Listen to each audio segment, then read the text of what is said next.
Very well. Good morning, everybody. I am calling the Peer Review Oversight Committee meeting to order. Welcome to the February 25, 2026 Peer Review Oversight Committee meeting. This meeting is being conducted in person and via WebEx with the assistance of the Department of Consumer Affairs. My name is Fausto Hinojosa, and I am the chairperson of the California Board of Accountancy's Peer Review Oversight Committee, or PROC. Following the presentation of each agenda item, I will open the item for discussion and action, if appropriate.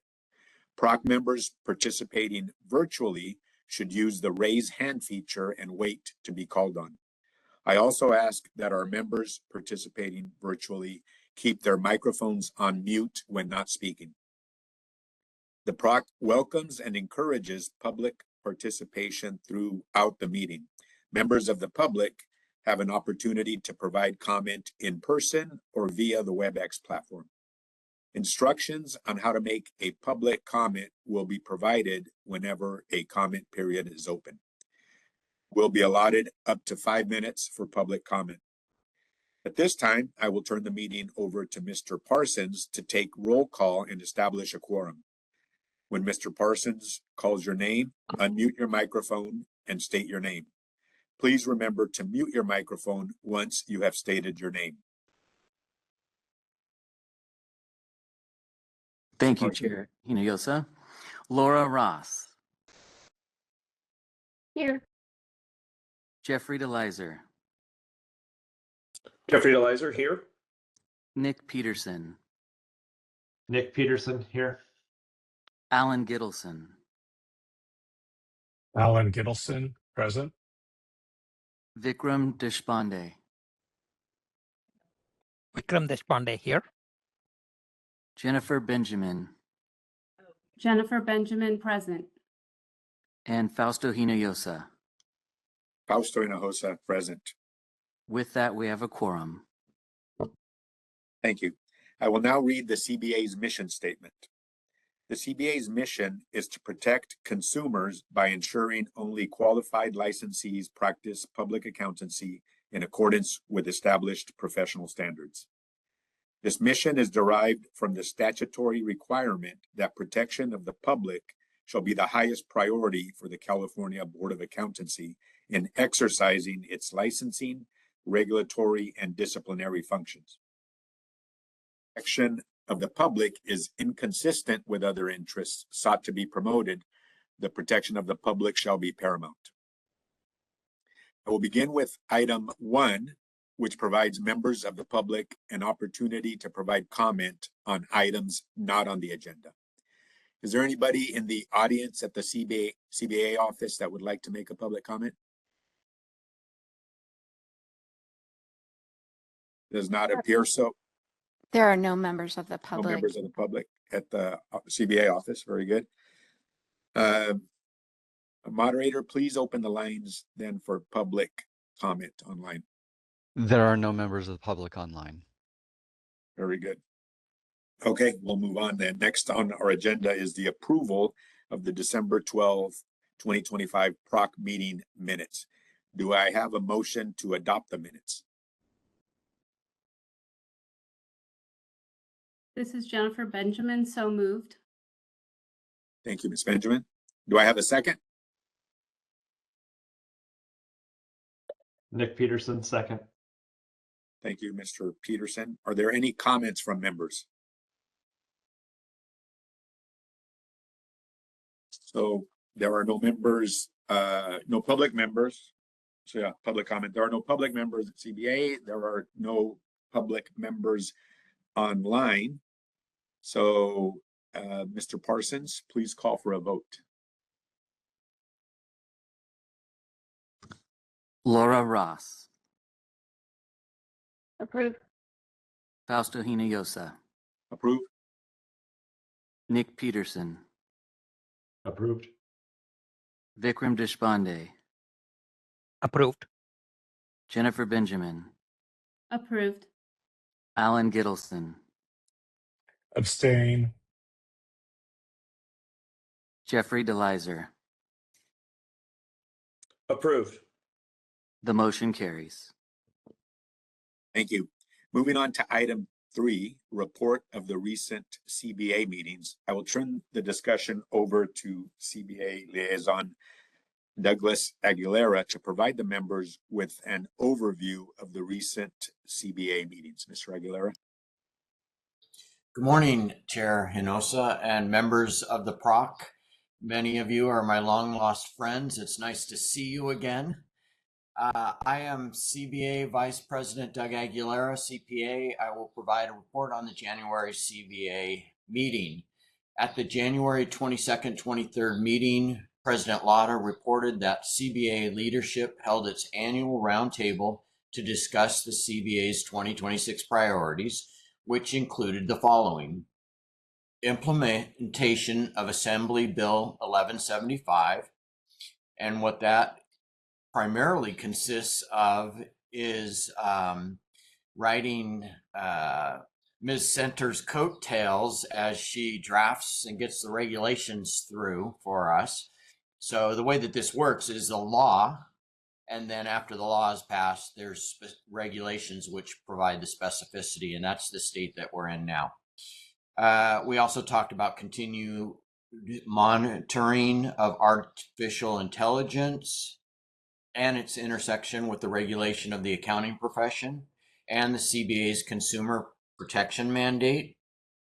There were updates planned for the per diem process for CBA and committee members. We also discussed the continue working on business modernization project. We discussed we'll also be looking at this year the assessment of credit card processing fees and explore whether any changes are needed for the initial and repeat examination application fees following the implementation of credit card payments for exam applicants. We are planning to invite the AICPA, American Institute of Certified Public Accountants, and the National Association of State Boards of Accountancy, NASBA, to a future CBA meeting to provide a presentation regarding statistical information related to the CPA examination. The board receives lots of statistics, but we're not quite sure how to interpret them or if we're interpreting them correctly when it comes to the results of the CPA exam. We're planning to work on partnerships and outreach activities to help candidates obtain accounting experience for CPA licensure. To continue working on, we are planning on continuing to work on continuing education modernization activities. We'll continue to build on all the success we've had in our outreach activities. And then we also discussed the CBA's 125th anniversary, including a resolution introduced by Senator and CPA Roger Nilo recognizing it. The resolution was subsequently presented and approved during the Senate floor session on February 2nd.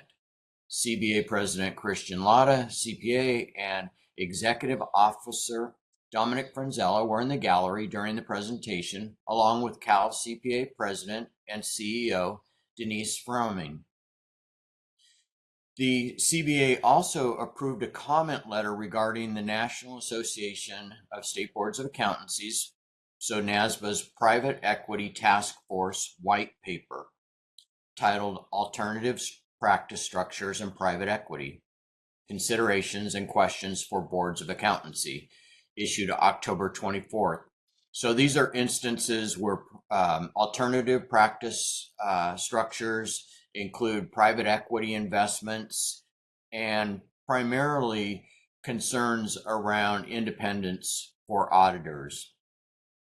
There's a similar document now, an exposure draft issued by the AICPA, which we'll be responding to. Dominic will provide a response on behalf of the CBA, our comments.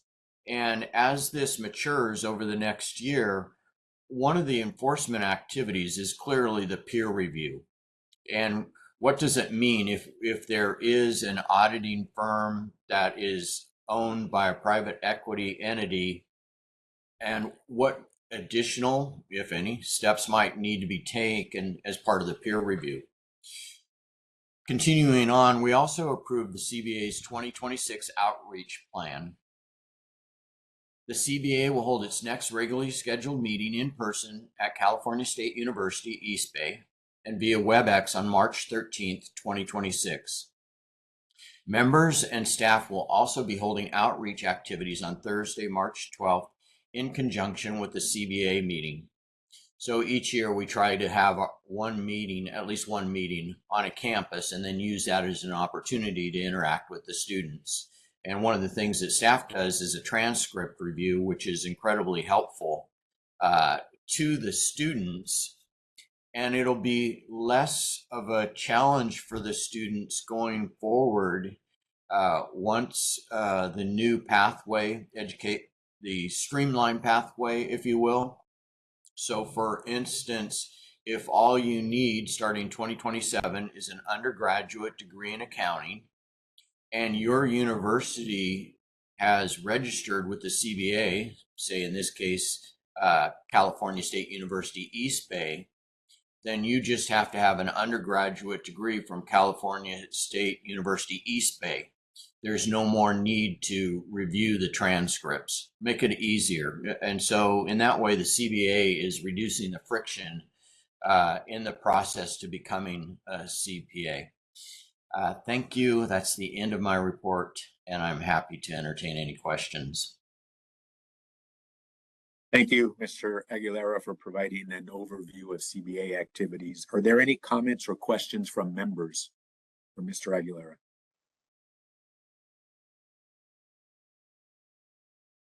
Next, then would be public comment. We've established there's nobody in the audience at CBA, a moderator. Is there anybody online? There is still no one online. Very good. Okay. We'll move on to item 4A. Item 4A is the report on the CalCPA report acceptance body meetings and the AICPA peer review board meetings. I will turn this item over to member Nick Peterson. Thank you. So as part of the peer review oversight committee's responsibilities is to perform oversight on certain and report back to the CBA regarding certain activities, not limited to, but could include attending peer review board meetings, attending peer review committee meetings, and report acceptance body meetings. Since our last peer review, or last PROC meeting, December 9th, we've had various members attend 4 RAB, or report acceptance body meetings, with all 4 of those meeting expectations. In addition, member Ross on February 12th was able to observe a peer review board meeting, and that it appeared that that meeting met expectations and was effective in its processes. So no items of concern and nothing else to report. Thank you, Mr. Peterson. Are there any comments or questions from members? Seeing or hearing none. Next would be public comment. There was nobody. I think I'm sorry. member Ross. Oh, sorry, missed you. Member Ross. Couldn't find the unmute button. Sorry. Yeah, we did want to bring up that that the peer reviews for the alternative practice structures was heavily discussed at the AICPA peer review meeting, and that is we just wanted to emphasize that that they are moving at this point. It's apparently a temporary measure, but they're moving peer reviews away from the administering entities up to the NPRC, but that they consider this a temporary measure right now. That they will eventually, probably, my interpretation of a very long discussion was that they will eventually get to the point where they move the peer reviews of APS entities back to the administering entities. But for right now, they feel the NPRC is the best choice. They have experience in this area. They have 4 peer reviewers or technical reviewers who are completely devoted to only doing APS entities.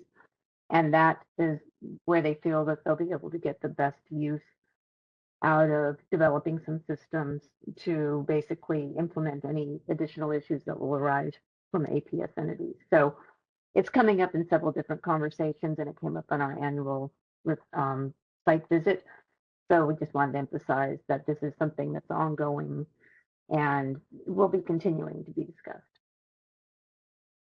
Thank you for that information, Member Ross, and for everybody's information here. NPRC is National Peer Review Committee. Is that? Yeah. Yeah. Very good. So, any other comments from members of the committee? Questions? Okay, seeing none, and there are no members of the public there. Moderator, is there anybody online now? No one online. Very good.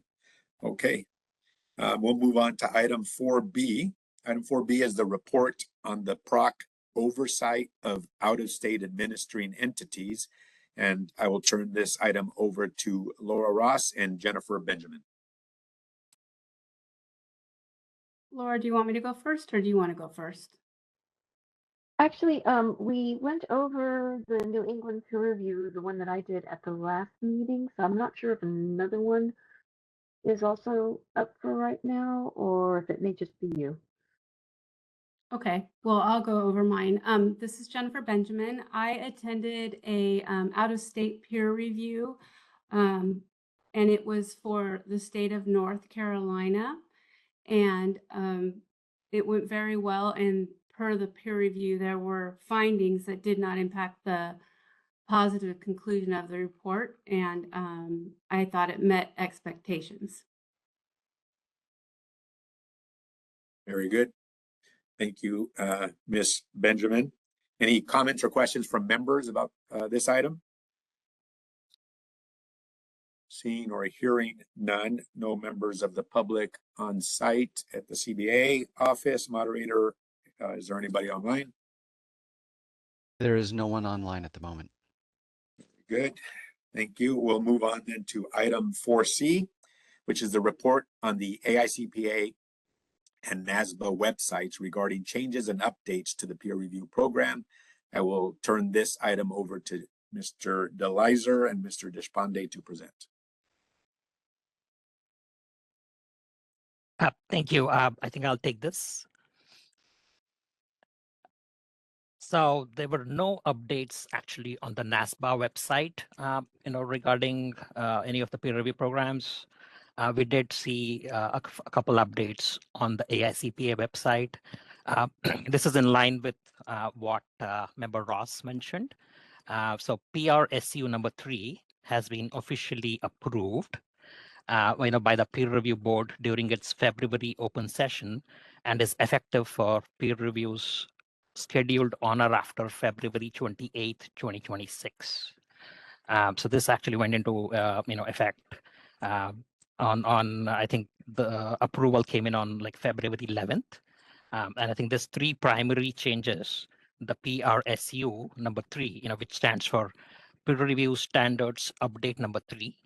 And as Member Ross mentioned, certain firms identified by the peer review board having an elevated risk will be required on a temporary basis to have their peer reviews administered by the National Peer Review Committee, the NPRC, rather than a state administering entity.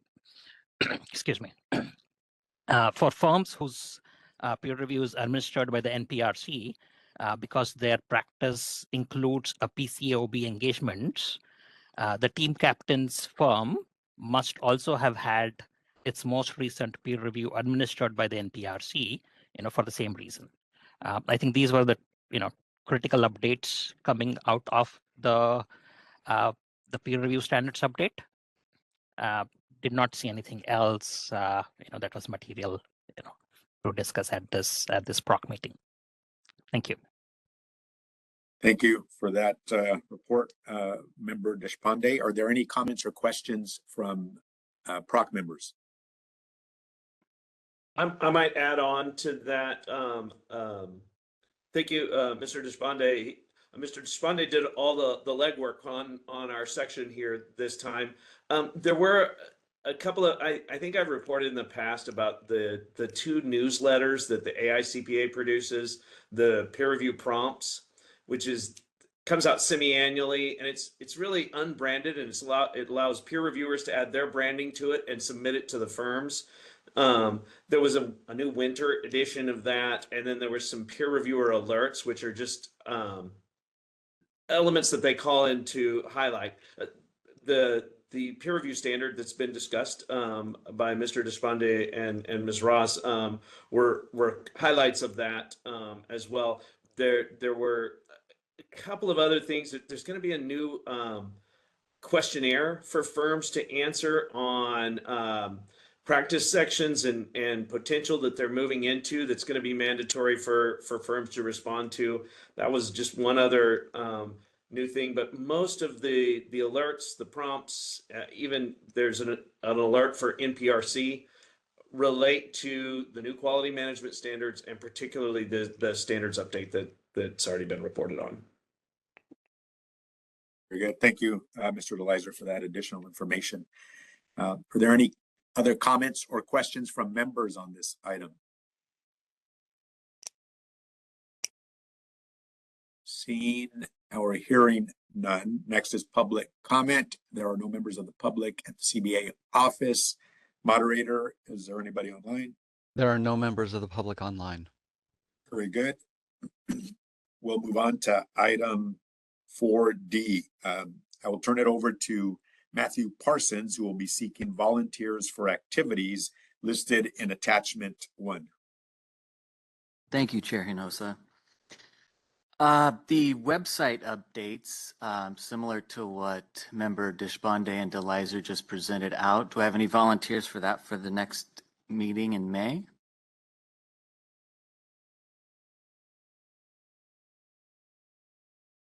Jennifer Benjamin, I'll volunteer.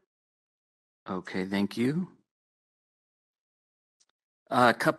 Next is the 2 out-of-state entities. Do I have some volunteers? Member Ross did complete the New England peer review, so that's been switched out to Nevada on the online agenda item checklist. So we have Oregon and Nevada. Any volunteers for those? And if you have any preference for either one? Member DeLizer? Any particular preference? No preference. Okay, thank you. Any other volunteers? I'll I take can the do other the one. other one. No, you can take. Looks like we had 3 there at one time.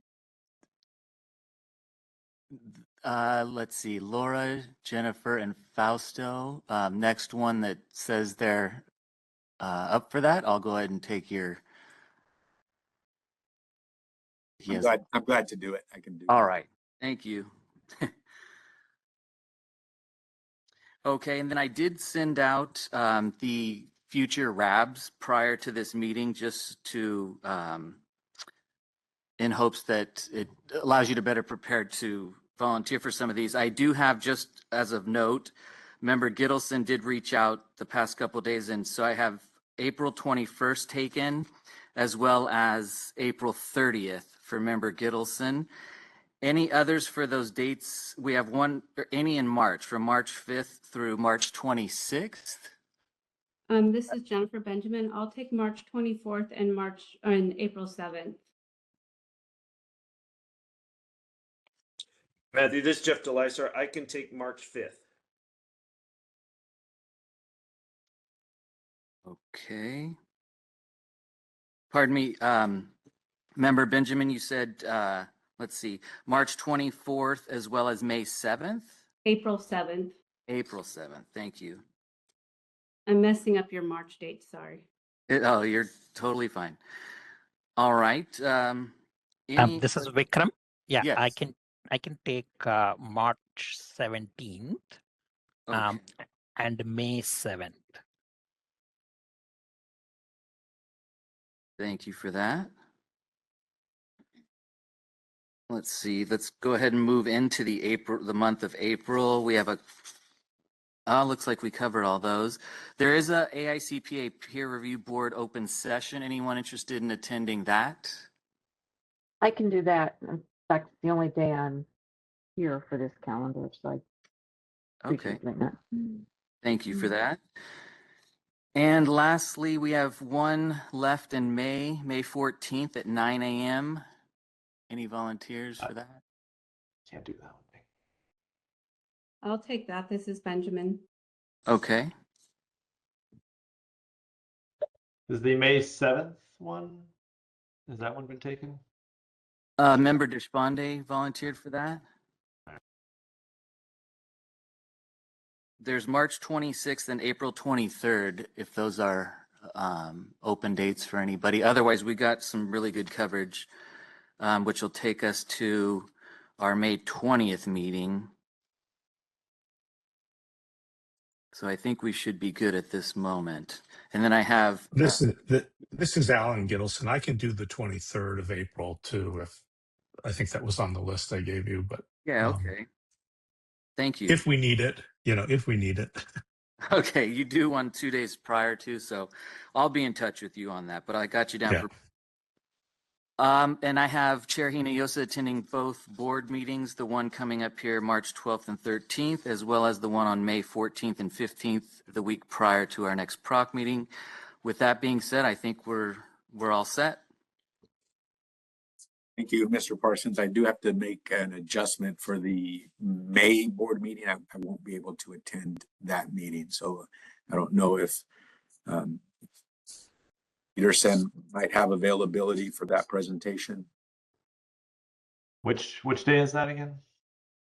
That's May 14th and 15th. Sometimes those meetings are just the 14th. Sometimes PROC items get to the 15th. I'm available those days. Okay, great. I got you down, and I'll be in touch with you in regard to Okay, talking perfect. points and prepare you for that. Thank you, Mr. Peterson. Yep. Any other comments or questions from members on this item? All right, seeing and hearing none. Next is public comment. There are no members of the public on site. Moderator, is there anybody online? There are no members of the public online. Very good, thank you. So let's move on to item 5A. I will turn this over to Michelle Center. Thank you. So the purpose of this agenda item is to provide the PROC an opportunity to review and approve the draft 2025 Peer Review Oversight Committee Annual Report. The PROC reviewed the draft annual report at the December 2025 meeting, and you provided us feedback. Staff went ahead and made those changes based off of that feedback. We made edits related to grammar, formatting, and some language changes for clarity and readability purposes. We made some minor updates to address discrepancies in data, time periods, and report titles where needed. I also want to just point out, this is not new, but since Member Ross brought it up, on page 8 of the report, we also note that firms with an APS will be reviewed by NPRB. So that is noted as part of the report.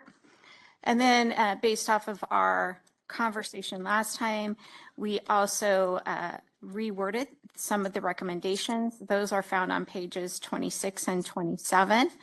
And they include recommendations to the PROC to continue to monitor the California peer reviewer population and pipeline of reviewers, continuing to ensure that the Pennsylvania Institute of CPAs is meeting the CBA's peer review requirements while they are assisting Cal CPA with their peer reviews, reviewing proposed updates to the peer review program associated with firms who utilize alternative practice structures, as well as identifying a process and timeline to regularly obtain a list of firms that resign from the peer review program. So staff recommend that the PROC approve this 2025 draft annual report and delegate authority to Chairperson Fausto Hinojosa to make any necessary edits prior to presentation of the report to the board at its March 2026 meeting. At this time, I'll just turn the discussion back over to Fausto, and I'm here to answer. Very good. Thank you for that report, Ms. Center. Are there any comments or questions from members? Seeing or hearing none, do I have a motion to approve the 2025 PROC annual report? This is Gittleson, so moved. Thank you, Member Gittleson. Do I have a second? Second from Benjamin. Thank you, Member Benjamin. Are there any comments from members on the motion? Seeing or hearing none, next is public comment. There are no members of the public on site. Moderator, are there any public members online? There are no members of the public online. Very good. Mr. Parsons, please call for a vote. Laura Ross, Yes, approved. Nick Peterson, Peterson, approved. Jennifer Benjamin, Jennifer Benjamin approved. Vikram Deshpande, Vikram Deshpande approved. Alan Gittleson, Alan Gittleson approved. Jeffrey DeLizer, Jeff DeLizer, approved. Fausto Hinojosa. Fausto Hinojosa approved. The motion carries. Thank you. For item 5B, I will now turn it over to Mr. Rich Simidian for his presentation. Thank you, Chair Hinojosa. Just do another quick volume check. Am I still okay? Sounds good. Okay, good. All right, good afternoon, everyone, and thank you for including me on the agenda. A few moments, I'll put up the slide deck, which was shared in the material, and in full disclosure, we won't go through all of the slides, so you can rest assured we won't need to get through those. Some of that might be information that's just a leave behind about the program, but you know, the genesis of this presentation was probably from going back at least 1 year to the prior administrative site visit and providing some additional information and background on the program as part of educating the folks participating in the oversight, and that they've suggested some of this might be helpful as a reminder for some of the existing PROC members, and at that time there was some new PROC members coming on. So depending on your level of experience in the peer review process, some of you are peer reviewers, some of you go through or play an active role in your peer review in your own firm. Some of you, your involvement in peer review might be related to your role as a PROC member. This may serve as a bit of a reminder. So this may be new to you, but I'm trying to shoot for the middle. So, but if there's more questions and perhaps more insight I could provide, please don't hesitate to interrupt me as we're going through this presentation and this discussion. So, moderator, I'm going to go ahead and share my screen, if I may. Yes, please. At the bottom in the center of Yeah. your screen, you should have a share button. You can share your screen, or if you click on the File tab, you will see that we already have the PowerPoint uploaded. Oh, okay. Now Perfect. I see it. Okay, so is my screen sharing now? It looks like it is. Okay. All right, very good. So to begin with, when we talk about the Cal CPA peer review program, this is I'll say it's a lean team, but mighty team that makes up our staff. There are 4 members on our team that are all all Cal CPA employees. And just to be clear, the group that runs the peer review team, we're not separate. We are part of Cal CPA as an organization. We're not a separate legal entity. We're part of the 501c6 organization, which is the membership organization. But in many ways, we operate independently, and that's a lot of our activities are separate and apart from the other core membership organization. We've got a lot of people who've been with the organization for a long time. I'm the junior person, the newest person on this group. I've been involved in last 4 years in some capacity. I've had some other roles with Cal CPA, but I am the director of the program. I also meet the definition of the CPA on staff. I'm an active CPA. I say active, my license is active CPA, and there are some specific responsibilities for the CPA members of our team. Now, in addition to the people, the names you see listed here, we do contract out with individuals who provide a very important technical review process for us to supplement our technical review capabilities. The names that are listed below are the people that have worked with us quite some time and serve an important function for us. And it works very well because they, in addition to the work they do for us, the fact that they're active members involved in peer reviews and other activity allows us to kind of bring in those resources and that expertise, which would be candidly very difficult to have full-time staff with the level of expertise that we are able to bring with our model. You heard, I think Michelle mentioned earlier, the relationship that we have with the Pennsylvania State Society. Several years ago, to supplement our resources, we asked and we contracted with the Pennsylvania Institute, operates a peer review program for Pennsylvania, New York, and some other states that perform some very specific functions for us to just address at that time what was a backlog of work, and now we've found this to be a mutually beneficial arrangement around that. So it enables us to bring in some additional resources, particularly as we get through some seasonality and some cyclical nature of the work that we do at Cal CPA. So we're able to bring in some additional resources, but it's a fairly narrow focus to what we do.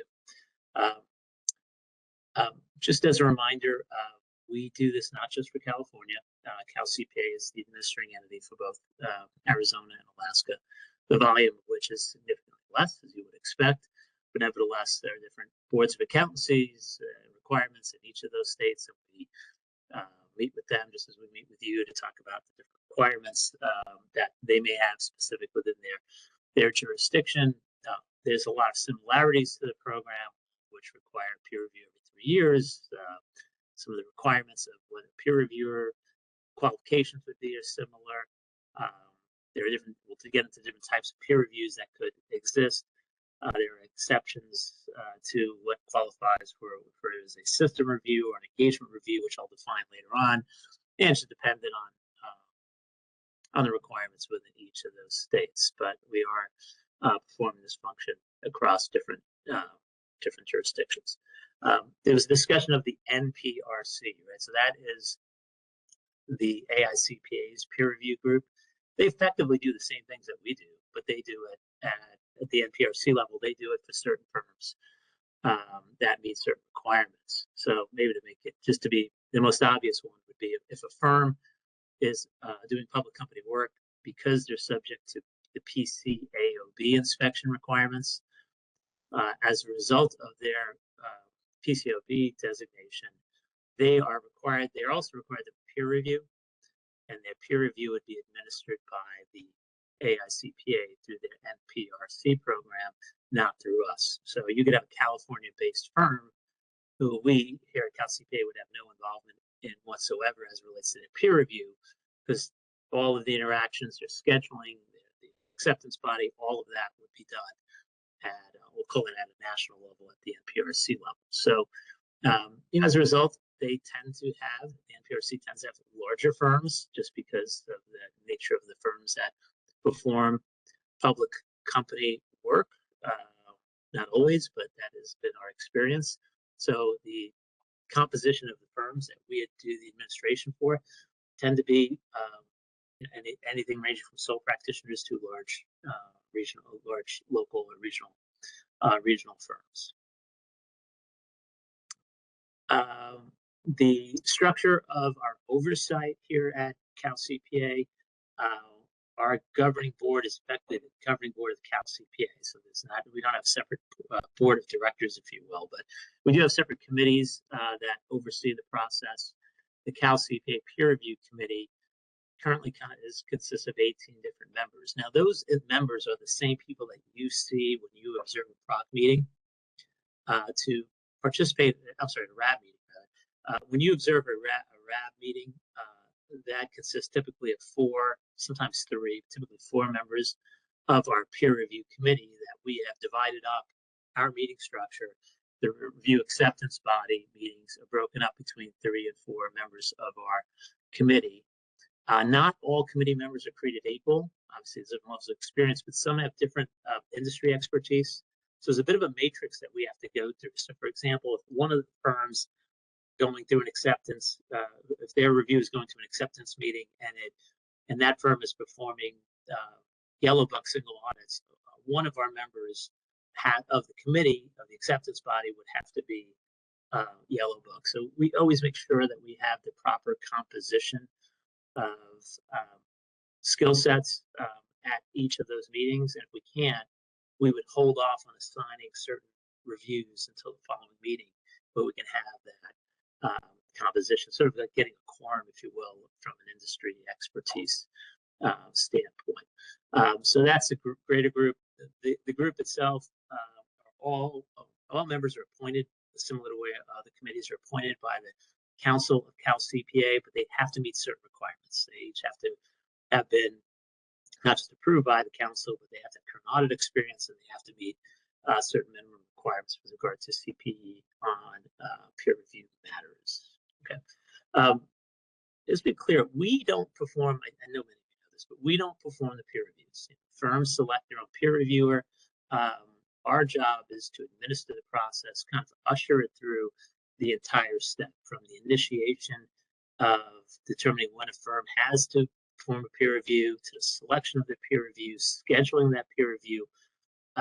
There's a period of time where it goes quiet, where the peer reviewer and the peer review and the firm are doing their thing. But then when it comes back to us, we have a lot of responsibilities with regard to technical review and then ultimately accepting the peer review as presented or not by the peer reviewer.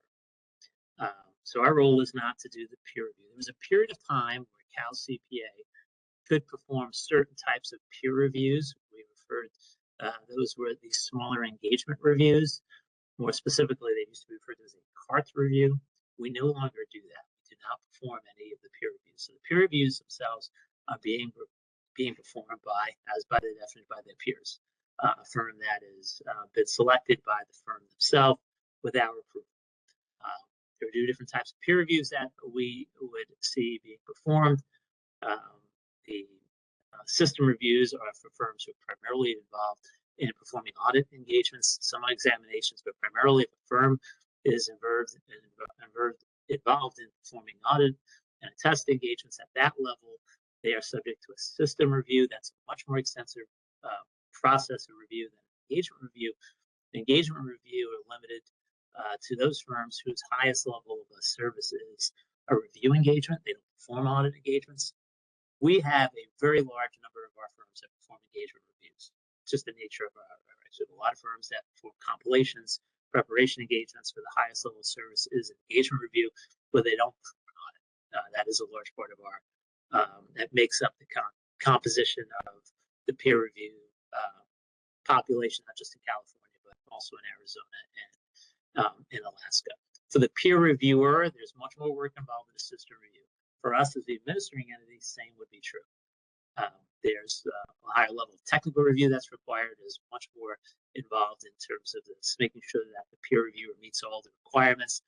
There's an extensive amount of higher level of involvement. I don't want to minimize the level of involvement in the engagement review, but the system review can be could require much more engagement with the firm itself. So I've gone through a definition of what needs to, when firm has to have a system review and engagement review.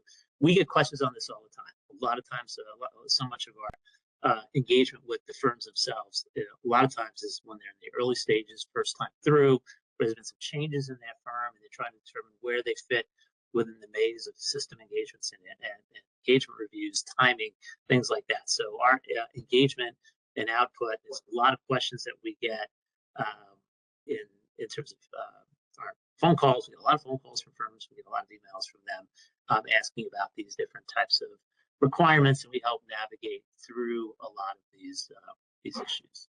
As a reminder, I don't know if you've listened to a RAP, there's 1 of 3 outcomes as it relates to a review. It could be pass, it could be a fail, or it could be maybe a grade somewhere between pass with deficiency. There are some situations where we can't conclude at the end of our RAB as we defer, so there's no report rating accepted at that meeting. Maybe there may be some administrative steps that weren't completed, and we would defer that to the next meeting, but we try to minimize all of that. But we do, the report rating is the responsibility of the reviewer. We, as an accepting body, say we, Cal CPA's accepting body, could challenge that. That could be challenged at the technical review process. It could be challenged by the peer review body, acceptance body itself, as a result of information that's been provided. I have included some statistical data that is included in our, let's see if I can minimize the screen, sorry about that. I've included some statistical data that we've included. This is a little bit stale. We're about to publish our 2025 information, but it gives you some indication of the rating of pass with deficiency, fail, and is comparative to the prior years. And, you know, we've had years where there may be a new accounting policy, a new issue that came up that increases or decreases it from year to year. But I think you can see it's relatively constant comparatively. In full disclosure, I also provided that same information, move up to the next slide, of our report ratings, not just for California, but what the AICPA publishes for all the AEs, including us and every other AE combined. And I didn't show this comparatively, but if you were to toggle back and forth between slide 9 and slide 10, I think what you're going to find is we have a higher rating. We have a higher non-pass rating than the rest of the country. On the engagement reviews, probably not surprising because we have a larger number of engagement reviews, but we do have a larger non-pass rating review, both with the pass deficiency and the fail, compared to other administrating entities. I don't have any empirical data on this. I think anecdotally, you know, we do look at the fact that we have a larger number of firms that are under 10 CPAs performing audit work. And not that size is the only factor of quality, and there's a lot of different factors around that, but in our experience, that you know, the complexity of audits, particularly when we deal with single audits and some other areas, just creates a much bigger challenge for smaller size firms that may not have kind of the in-depth technical resources. So as a result, you know, we see a larger number of pass deficiencies and fails, and you know, there's a lot of emotion associated with that when we're talking to CPA firms, both between the reviewers. Sometimes they don't always agree on what the report rating should be, and we have to be involved in those discussions as well. And that may even rise to a level of disagreement. And where there is a disagreement, my role as CPA on staff is to see if I can find some common ground, at least an understanding of the facts. And if we can't come to a conclusion, I would bring any type of disagreement to a panel of independent committee members, people who have not been involved in any of the reviews up until that point. And we have an independent group to look at that and make a determination as to whether or not the rating should be modified or the rating should be reported as concluded. We don't get many of those, but I say don't get maybe get about one of those a month, where we'll go through a disagreement process, and at the conclusion of that, we will notify the firm of their report rating change, or if it hasn't changed. If the firm doesn't like the outcome of that, they do have one other level of appeal. They can appeal up to the AICPA level, which goes through a similar process with people outside of California to look at that issue. And again, it's possible that it could be a change. But yeah, I point that out just because, you know, the larger number of fails and pass deficiencies doesn't necessarily mean we're being part of graders. It just means that, you know, we're dealing with a different population. And I think the NPRC particularly is with the larger number of firms, that the number of larger firms that they have within there. Maybe I'll just take a pause there if there's any questions before I move on. I'm rambling on here a little bit. Mr. Smidian, I have a question. This is member Benjamin. What the slide with the California, Arizona Yes. ratings, is that more, if you were to break that out between California, Arizona, and Alaska, is it more California that are in the pass with deficiency and fail, or is it pretty evenly spread out amongst the 3 states? It's pretty even. I included all this, this is what's included in our annual report, but I believe, and maybe Michelle can correct me, I think we provide this information too, that's included in that PROC annual report, and I think statistically it's almost identical. So in terms of the distinction between pass with deficiency, and fail. Thank you. Okay. So we talked about disagreements and how that could kind of impact us and the role that we would play in terms of going to do that. A lot of times when firms contact us with a disagreement with their reviewer, they'll provide me some of the information in the work papers, and I would talk to the firm, and I'm not going to make the decision, but I would at least, sometimes they just want to have another person to talk to other than their reviewer, and I give them some insight just in terms of my experience on that, and that would be enough to move it along. But again, we don't dismiss their right to go through that appeal process, through that process. We also track a lot of data that referred to as non-conforming engagements. Now, a non-conforming engagement doesn't necessarily mean it's going to end up with a failed rating. It could, but there are a lot of times where peer review is looking at a multitude of engagements, and they might find one of those engagements they've selected to be non-conforming, but they ultimately conclude, particularly in a system review, that the system is operating effectively. You might have more of an isolated situation. It's not reflective of the broader. They expanded the scope of their peer review and determined this wasn't a pervasive type of issue. But nevertheless, we track the number of non-conforming engagements, and we have found, the challenge that many firms have had been in areas with, in audits, and particularly anything related to Yellow Book, single audit, government auditing standards. That's where we've seen where the rules are a little bit more prescriptive, that they've seen some violations in that area. I wanted to go back to the distinction between a system review and an engagement review. A lot of times people think, well, an engagement review is going to be a little bit easier, quote unquote, but I think in a lot of instances, an engagement review could be a little bit less forgiving if one of these non-conforming engagements pop up. Because the reviewer is looking at just a limited number of engagements in an engagement review, you don't have the ability as a reviewer, if you find a non-conforming engagement, that it immediately is going to lead to either a pass with deficiency or a fail.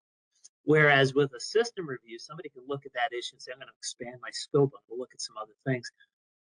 The program operates in a way where for an engagement review, if you have one of these non-conforming engagements, it's really becomes much more of a challenge to get to a level of pass, because you're limited your scope so much in the engagement review perspective that almost always ends up being a pass with deficiency or potentially a fail. So that could be, as I said, a little bit less forgiving as it relates to the report rating, just in terms of how that would work. Yeah. And I provided some other information. I think the single audits is the area that we historically saw the most.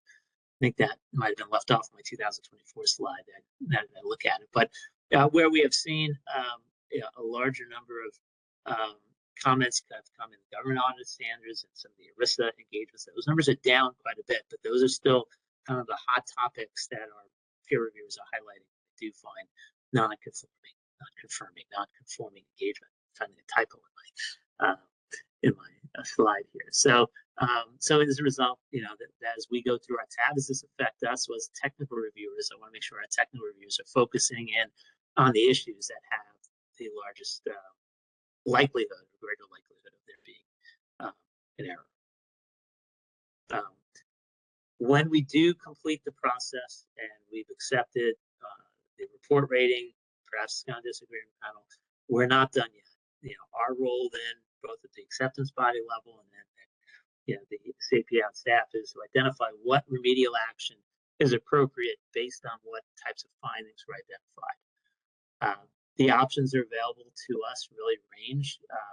We do, as you see from this slide, assign continuing education quite a bit as a method of addressing issues that might have been identified, particularly if there's new accounting matters, new audit standards, things like that. That CPE is something that we use heavily, but also in concert with other items. We might have what we refer to as a post-issuance review, where even though the review has been accepted, we would look at a subsequent year's engagement, when I say we'd ask the firm to ask their peer review or someone else that we would accept, maybe their peer review is not available, to perform a review. Because if they've said they've made some corrections and done some things, we want to see it in action. We'll look to see what they've done in a subsequent engagement to demonstrate that they've put corrective action in place. And we do that through what we refer to as a post-issuance review or even a pre-issuance review before their next engagement goes out, where there may be a point of intervention where we look at the work that's being done before the next report is issued around that. So even though we're interacting with them in their peer review year every third year, there are many times in between those periods that we're interacting with those firms just because there's some remedial work that was left over from their past audit or pre-issuance reviews that are happening that might precede their next engagement. So you have some firms, it's every 3 years, we never hear from them. Some years we might have multiple levels of interaction with them leading up to their peer review, through the acceptance process, and then subsequent to the acceptance of their report when we are looking at some post peer review action, which is our remedial action. And I can't see anything that's on chat as I'm going through this. So again, if there's anything out there, please interrupt me as we've gone through. This information comes from the SCPA site. You know, they look at what has been the effect when there's been remedial action. And I don't have the same data at a California level or even at an AE level, but we do recognize that when there is continuing education, we see that certainly moves the needle quite a bit. The pre-issuance review or post-issuance review really has an effect of seeing corrective, that action not repeat itself in subsequent peer reviews. Also, just asking firms to join the Audit Quality Center sponsored by the ACPA, which we have for peer review. We have for the not-for-profit area. We have it in the ACPA has one for the employee benefit plans. That really has a way of kind of increasing the level of information and expertise available to the firms, even small local firms that are out there. A couple other points I wanted to get through here. One of the issues that we're dealing with, not necessarily a bad thing, but we've seen a significant decline in the number of firms that are enrolled in the program. And candidly, some of this has been by design. Several years ago, even before I was involved, we recognized that there was a large number of firms that were forming a very limited number of engagements, and they had the highest percentage of failures. So, if somebody's doing one audit or 3 audits, it's really hard to get good at this. It's really hard to stay current when you're doing just a couple or a handful of these versus firms that, are doing this, on a more systematic basis. So it's like anything else. It's just going to create that repetition that is going to create that opportunity to continuously improve. And when firms are just doing a handful of these, or worse, we had a firm that would, every other year perform an audit or review, you're just not going to keep current. And I think those firms have gotten the message. They realize, what, I should have continued to do this. Unless I'm going to do a lot of it, it doesn't make sense from a risk perspective, from I call it a peer review risk, if you want to call it perspective, but just from an overall audit or engagement risk, doesn't make sense for them to continue to do that. So we've seen a larger number of firms kind of reach that point where it says, what we're going to do is other things that we can do to help our clients and continue to keep our people busy and so forth, but we're no longer going to perform that as test service. So we've seen a reduction in the number of firms. We've also seen a tremendous amount of consolidation. We've seen a large number of firms that have retired, and now, as you talked about earlier, we've seen the consolidation being initiated by private equity involvement, where they have served effectively as a consolidator of small regional firms, which are dropping down into firms as small as 2 to 5 at this point in time. So, the number of enrolled firms, well, I think I have a comparative to where it was in 2024, 2,300 total firms in California versus 2,100 total firms in California. I expect the next time I publish this information, that number to be below 2,000. Now, part of that is there's a large number of firms that are enrolled in our practice that don't need a peer review. They just continue to be part of the program, and they have no A&A practice. You say, why would anyone do that? Well, one, historically it was free. so it was really nervous. But two, if the event they ever wanted to go back into that work, they wanted to already be kind of enrolled and receiving some of that information. So we don't prohibit firms from doing that, but those firms don't require a whole lot of our attention that have referred to them as no A&As, no accounting and auditing practice yet. They're enrolled in the peer review program.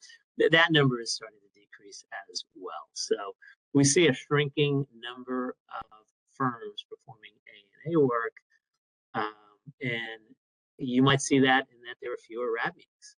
We used to have 5 to 6 per month for 2026. We've scheduled 4, and in some cases, we've even had to cancel one because the volume of work doesn't require a separate meeting. I'm trying to be respectful of the schedules of our volunteers. All of our committee members, by the way, they don't get paid, right? They're all volunteers. They volunteer their time and they're participating in 1 to 2 meetings per month. So if we don't have enough volume, I won't schedule a meeting.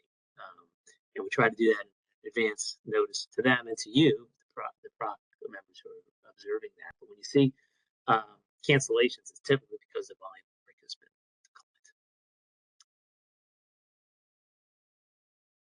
declined. We perform oversights as part of our system of quality control. Some of these are random selections. We haven't looked at this reviewer in a while. Others are when we see sort of issues that are coming up with a peer reviewer, we take a look at the quality of their work and we would ask a separate technical reviewer, or we hire another peer reviewer to look at the work of the first peer reviewer and see if there's been some deficiencies. And that gives us an opportunity to provide feedback to the reviewer. It's a situation, we might even use that in a case where there's a disagreement to see if we agree or disagree with the initial reviewer's conclusions. And we might have instances where it could elevate to a level where we ask a peer reviewer to stop performing peer reviews without going through some more extensive continuing education. So we don't do a ton, but we're required to do 1%. We exceed that every year. We tend to do about 20 to 25 oversights per year, broken up. And we focus more on the system reviews because it's a higher level of risk associated with those firms, but we do include engagement reviews in that process as well. I have a slide in here that goes through all the different stages. I'm not going to go through each of these different elements, but again, we kind of take it from, I'll say from cradle to grave. I don't know what's the best way to describe it, but from the initial enrollment to obtaining different peer review information, which is a voluntary process with a firm being reviewed provides kind of a population of their peer review, of their engagements. Are they doing audits? Are they doing single audits? Are they doing DOL audits? And we get a complete list of the population. And once they've identified the reviewer, they can't hire that reviewer until we have approved that reviewer. And we do a little bit of a matching game here, where we say that person doesn't have the expertise to perform your peer review because you do Yellow Book audits and they don't have that Yellow Book experience, which we match up to their resume that they have to update annually for us. And if they don't meet those requirements, we notify the firms that you have to select another peer reviewer. And all this is done through our automated tool, a tool we call Prima, where it's sort of the portal into the peer review world. And it gives us dashboard reports, which allow us to look at the process of where firms are in their process. They might be in the enrollment process, they might be in the scheduling process. We're able to see all of that. But once they've scheduled it, I always say it goes dark. It's like, they go into their review and the firm is being reviewed. We're not involved at that level unless a dispute comes up. But once the peer review has now been complete, they've scheduled an exit meeting, they return that certain information back to us, and it goes immediately into a technical review. One of the members of our team, including those contract employees, would review the work that was been done.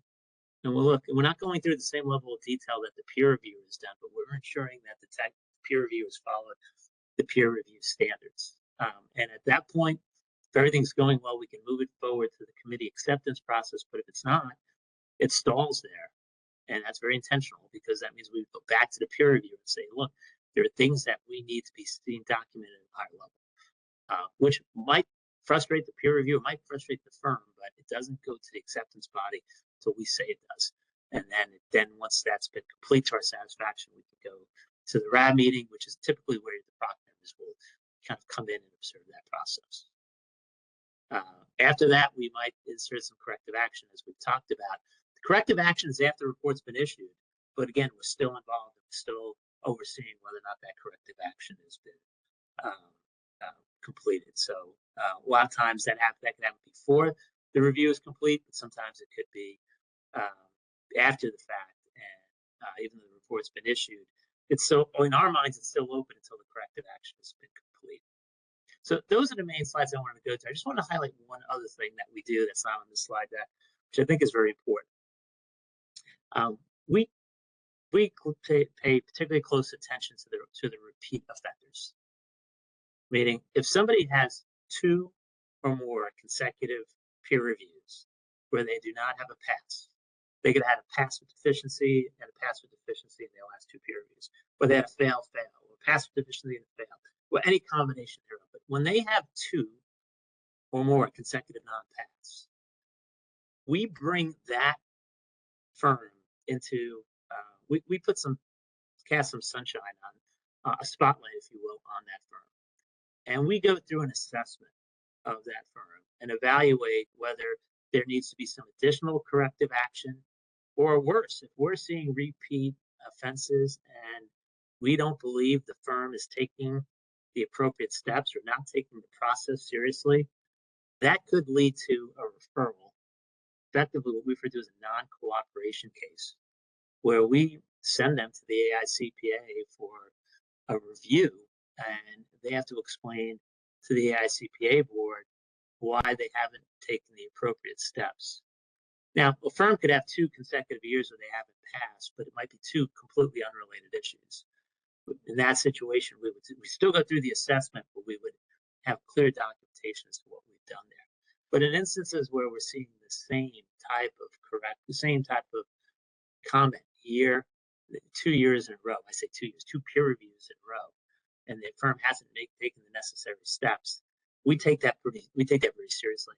That often will result in they get a date with the AICPA to talk about whether or not they could potentially be dropped from the program. So we have to do that. We do that with every firm that's 2 or more. If it's 3 or more, there's a rebuttable presumption, but a presumption nonetheless that we should refer to that firm. So they would really have to demonstrate to us what they've done. If we see 3 in a row,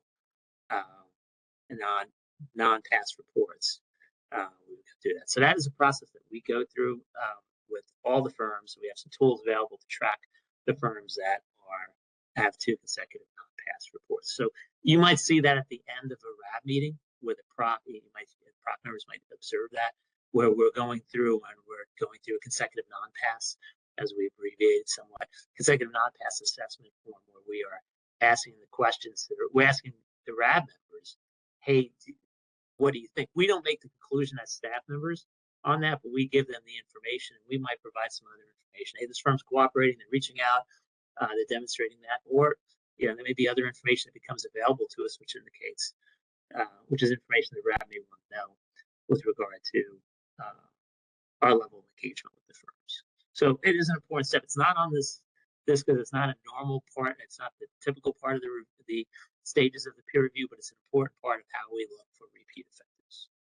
So, Mr. Chair, I'm going to stop there. I know we wanted to have a hard cut for 12:30, but I want to make sure I leave enough time for any questions that might come up. There's some additional slides in here that go through some of the descriptions of what I've covered in a little bit more detail. And happy to answer any questions on that or anything that I've covered. Very good. Thank you, Rich. Mr. Simidian, for that comprehensive presentation. That a lot of very good information there. Do any members on the committee have any questions or comments here for Mr. Simidian? Member Benjamin has a comment or a question. Please go ahead. Mr. Simidian, Rich, do you ever refer any of the people that fail multiple times to the EAC, or is that part of the process? The Enforcement Advisory Committee? That could be an outcome, but no, we would first go through the hearing process. The protocol would be we first go to the AICPA, but I have seen situations where ultimately that could result in an enforcement matter. Typically, with the matters we're dealing with are, it's a little difficult to say with sole proprietors, but typically we're looking at matters that relate to, how do I describe it, like firm matters as opposed to individual behavior, but sometimes those matters cross over in the case of smaller firms as sole practitioners. Thank you. Rich, also, you talked about referrals to the AICPA. Do you make referrals to the Board of Accountancy for those multiple failure repeats? We don't do that, but if they because if they've gone through the process, once we complete the process, if the firm is if you just follow that through, what will end up happening if the firm is referred and effectively when we're making that referral, our recommendation is basically that this firm should be dropped from programming. If that is the outcome, that information is shared with the Board of Accountancy. If somehow the firm manages to, it's like at religion, sometimes when the AICPA calls them, they kind of have this sort of awakening that takes place, and they make all these sort of promises. They're given an opportunity to come back and address some of the issues, but there's no free pass, so they have to go back and do the corrective action that they were performed. But then they're under a pretty close microscope, because if they veer off again, there's not a lot of patience. So it's not until they've been terminated effectively from the program that on there. But if you're getting all the failed reports, which is likely the reason why they were in there. It's possible that they could have 2 consecutive pass with deficiencies, or even 3, but that's just the way the evaluation goes. This is a peer review. When you've had the same issue in this past deficiency 1 year, that same repeat issue in itself, qualitatively look at that and say that should elevate to a failed, because it hasn't been in there. So the failed get included in there. So not necessarily because of the consecutive non-pass assessment, but because it's a byproduct of why they got there, that information would be reported to the Board. Fausto, this is Michelle Center. I just want to add just some clarity to that. All of the fails, all of that information is provided to our enforcement division as a list. Also, any firms that have failed are also responsible for notifying us. And so just to kind of circle that close that loop right there. Mr. DeLizer? A quick question for you, Rich. You mentioned that the committee, Cal Society's peer review committee, has 18 members, all of whom are peer reviewers, presumably. Yeah. Do you have any sense of within that group what percentage? You had listed the total peer reviews that get conducted in a year. What percentage of those peer reviewers are done by the members of that committee? Are they reviewing? Are they kind of responsible for a large percentage of the total reviews done in California? I could probably get that data. I'd say it's probably less than 10%, I would say. Okay. The number of peer reviewers. But we have to really kind of have a lot of conflict check process in our internal process to make sure that if somebody is on, they're obviously not going to be on a RAB where they have a peer review, so we've got to run all of that. But if there's situations where there's more than, sometimes a peer reviewer hires another peer reviewer who has the expertise, so there could be like a sort of like a joint audit would take place. It could be a joint peer review that is taking place. So we have to make sure that the independence requirements kind of address that. But we have these other safeguards that we put in place, something called familiarity threats. We invite other peer reviewers, my counterpart, if you will, CPA on staff and other members from other administering entities. You might have seen this if you've observed RAB, where we invite people in to observe our process in our RAB meetings to address any what they would perceive as familiarity threats. Kind of this, they gave some particular reviewer an easier pass, if you will, because we're on this. So we go through that from a familiarity standpoint. And candidly, the benefit of having the Pennsylvania technical reviewers on is they can also serve in that familiarity threat. So their observation around that, because they're not part of the peer review process internally with any of the California firms, allows us to kind of add that as an additional safeguard around that. But I'm highly sensitive to that issue as it relates to understanding the composition of different team members on there. We do have a couple that are high volume reviewers. That's some information that we share with the. It's not part of the annual report, but I think it's been information that's been shared with the board on a no-name basis. But we do, monitor that pretty closely as well. Thank you. Any other comments or questions from members for Mr. Simidian? Very good. Next is public comment. I believe there's still nobody there at the CBA office. Moderator, is there anybody online? There is no one online. There is nobody online. Well, again, thank you, Mr. Simidian, for your presentation. We appreciate that. Very appreciative of the time this afternoon. I'll go ahead and drop. I don't know if there's any other business. Very well. Okay, thank you. Thanks, everyone. Bye, Jen. Thanks. Okay, so we'll move on. Item 6, closing business. Prior to adjourning the meeting, do any members have suggested topics for future committee meetings? Anything that is on a member's mind to add to a future agenda? Very good. I don't see anything. No members of the public there, and moderator, nobody online still, I presume. Still no one online. Very good. So with that, the PROC meeting is complete and we are now adjourned. Thank you all. Thank you. Thank you. Take care, everybody. Thank you. Thank you.